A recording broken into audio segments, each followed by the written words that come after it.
Hello everyone, यो सिजनको हरियो तरकारी फर्सीको मुन्टा बनाउन गइरहेको छु। नमस्ते, स्वागत छ क्लास कुकरुममा।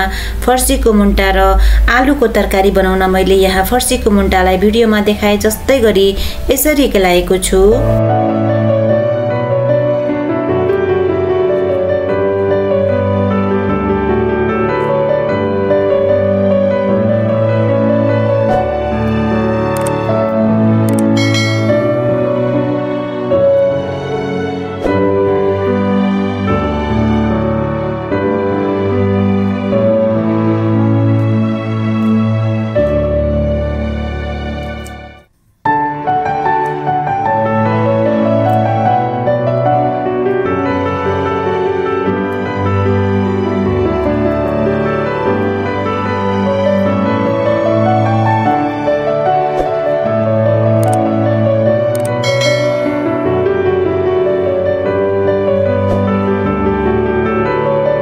अब तरकारी बनाउनका लागि एउटा भाँडोमा तोरीको तेल तताएर त्यसमा आधा सानो चम्चा गेडा मेथी, 2वटा सुकेको खुर्सानी, 2वटा मिडियम साइजको मसिनो गरी काटेको प्याज,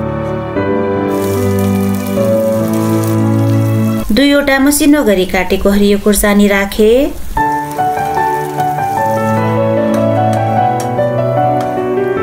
प्याजको कलर चेन्ज भएपछि त्यसमा कुटेको अदुवा लसुनको पेस्ट राखे।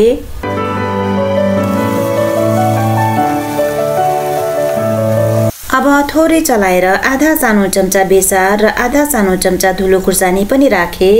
सबैलाई राम्रोसँग चलाउने, यति बेला ग्यास लो हिटमा नै राख्ने। अब आधा सानो चम्चा जिरा पाउडर र 1 सानो चम्चा धनिया पाउडर राखी थोरै पानी राखेर राम्रोसँग चलाउने।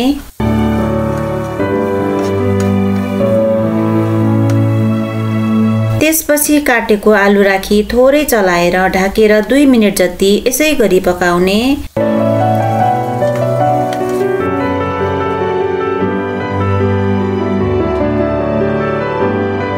दुई मिनेट भइसक्यो। अब यसमा केलाएको फर्सीको मुन्टा राखे।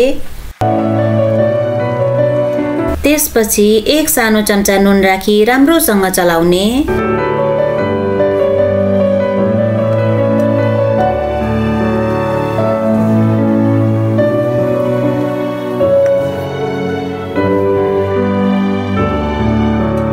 अब यसलाई ढाकेर 2-3 मिनेटसम्म यसको पानी सुक्दासम्म पकाउने। मैले यसमा टमाटर राखेको छैन, हजुरहरूले यसमा टमाटर राख्न पनि सक्नुहुन्छ। यो यत्तिकै पनि मिठो हुन्छ।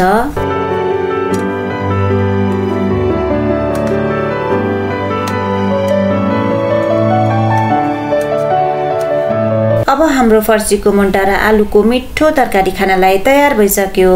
यदि हजुरहरूलाई मेरा भिडियोहरू मन पर्छन् भने मेरा यस्तै भिडियोहरू हेर्नका लागि प्लिज च्यानललाई सब्स्क्राइब गर्न नबिर्सनुहोला। यसलाई मैले दाल भात डल्ले खुर्सानीसँग सर्भ गरेको छु।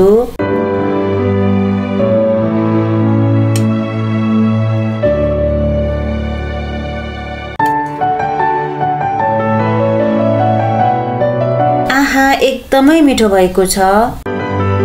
एक पटक यसलाई हजुरहरूले पनि अवश्य ट्राई गर्नुहोला र कस्तो लाग्यो कमेन्ट गर्नुहोला। धन्यवाद।